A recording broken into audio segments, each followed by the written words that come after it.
You've probably met someone like this. Someone who, no matter what situation they're in, doesn't seem to get caught in the games other people play. They don't get pulled into arguments designed to exhaust them. They don't stay in situations that drain them. They don't explain themselves to people who aren't asking in good faith. They're not cold. They're not aggressive. They're just clear. And what's interesting is that they often can't fully explain how they got there. They'll say things like, "I just stopped caring what that person thought," or "I realized I didn't owe anyone an explanation." But that doesn't fully capture it. What they've developed isn't a technique. It's a mindset, and it operates almost automatically, which is exactly what makes it so hard to manipulate.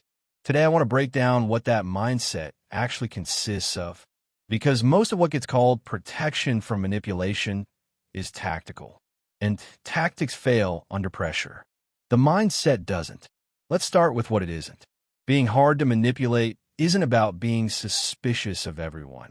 It's not about being guarded, closed off, or cynical. And it's definitely not about having no emotions. Emotionally flat people are actually easier to manipulate in certain ways because they've already disconnected from their own signals. What actually comes down to is three things that work together. First, a settled relationship with reality. People who are hard to manipulate don't need the other person to agree with their perception. They can hold their version of events clearly, even when someone else is loudly insisting on a different one. Gaslighting requires the target to doubt themselves. If there's no self-doubt to exploit, the tactic has nowhere to go. Second, low need for approval from the wrong sources. Manipulation almost always runs through the desire to be liked, understood, or validated by the person doing the manipulating. The moment that desire weakens, the moment you no longer need the specific person to see you a certain way, the leverage disappears. Third, a non-negotiable relationship with their own discomfort. They've learned that other people's discomfort is not automatically their problem to solve. This one sounds simple. It's not. It cuts directly against how most empathetic people are wired. Here's something I've noticed about people who consistently avoid manipulation. They treat their internal signals as data, not as proof of something, not as something to act on immediately, but as data worth paying attention to. When something feels off, when a story doesn't quite add up, when they feel vaguely guilty but can't locate why, when they notice they've started walking on eggshells, they don't dismiss that signal. They don't rationalize it away. They write it down, metaphorically. They hold it. Most people who get manipulated do the opposite. They feel the signal and immediately begin explaining it away. Maybe I'm being too sensitive. Maybe they're just stressed.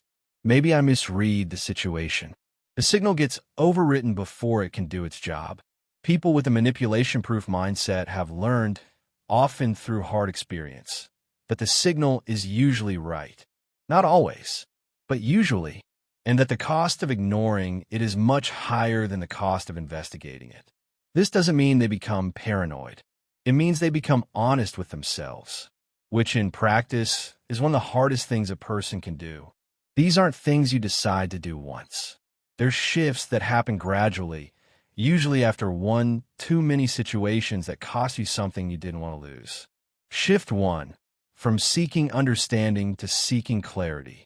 People who are easy to manipulate often spend enormous energy trying to make the other person understand them.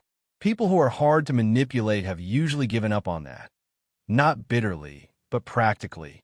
They've realized that someone who is operating in bad faith will never understand you in the way you're hoping.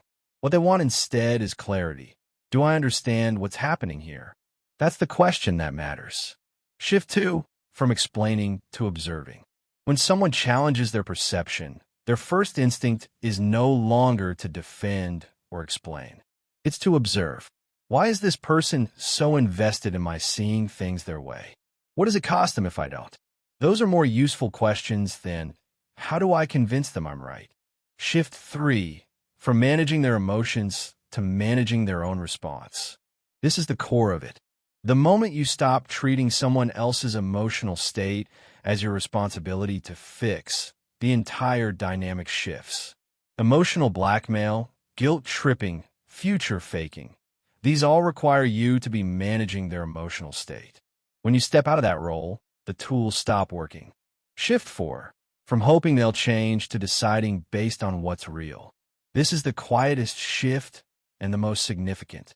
It doesn't mean losing hope in people. It means making decisions based on demonstrated patterns rather than stated intentions. Not what they promise, what they've done, consistently. None of this is built in a conversation. It's built through a series of moments where you chose clarity over comfort, even when it cost you something. And here's what's useful to know. You don't have to start from scratch. You likely already have more of this than you realize.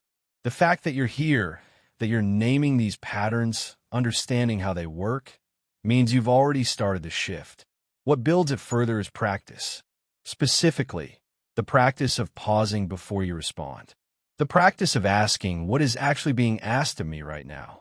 The practice of noticing when you feel guilty without being able to locate what you actually did wrong.